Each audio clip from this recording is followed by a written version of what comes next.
A little bit of a rough start today with Finnegan on the mound. Sort of a pretty tight strike zone.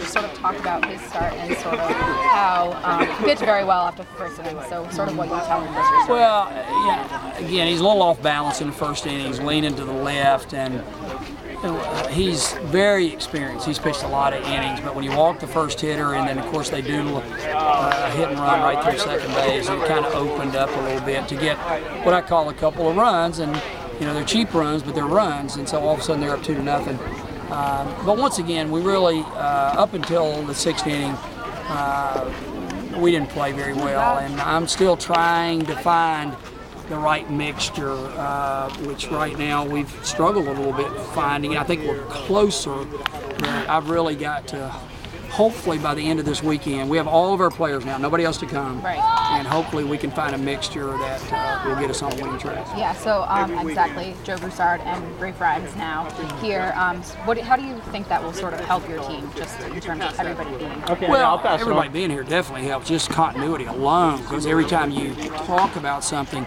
they're all here, and I don't have to go over it again and again and again.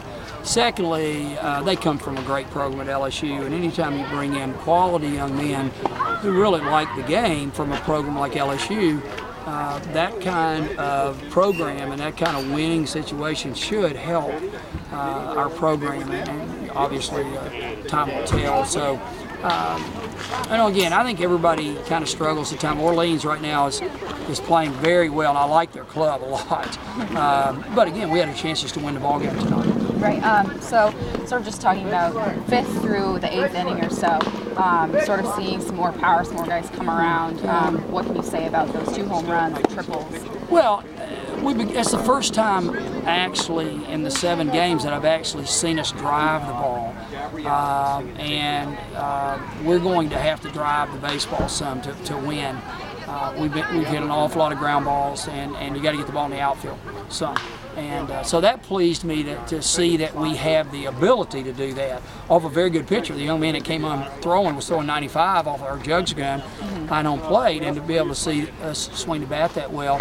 But then we also have to go back, and the pitcher that started the game changed speeds real well, and we didn't handle it great. So some good signs late in the game, but everybody needs to get wins under their belt to get confidence. You don't ever generate a lot of confidence unless you get wins under your belt. So we need to get a couple under our belt. And one last question, not the outcome you want to see, but sort of some resilience from your team, sort of an effort through the whole 9 innings in terms of fighting back. What can you just say about that? I told them after the game, I said I look for basically 4 things when the squad shows up. One, are they good people? They fit in the community, do they fit in their host homes? And I really have a group, our coaching staff is blessed. We have a group of really nice guys who are very cooperative. And then secondly, I want to see if we've got any baseball players to go along with it that really compete, and do they have instincts? And the fourth thing is, can we come together as a group and win? And my job's to kind of handle the first 3, yep, and their job's to win.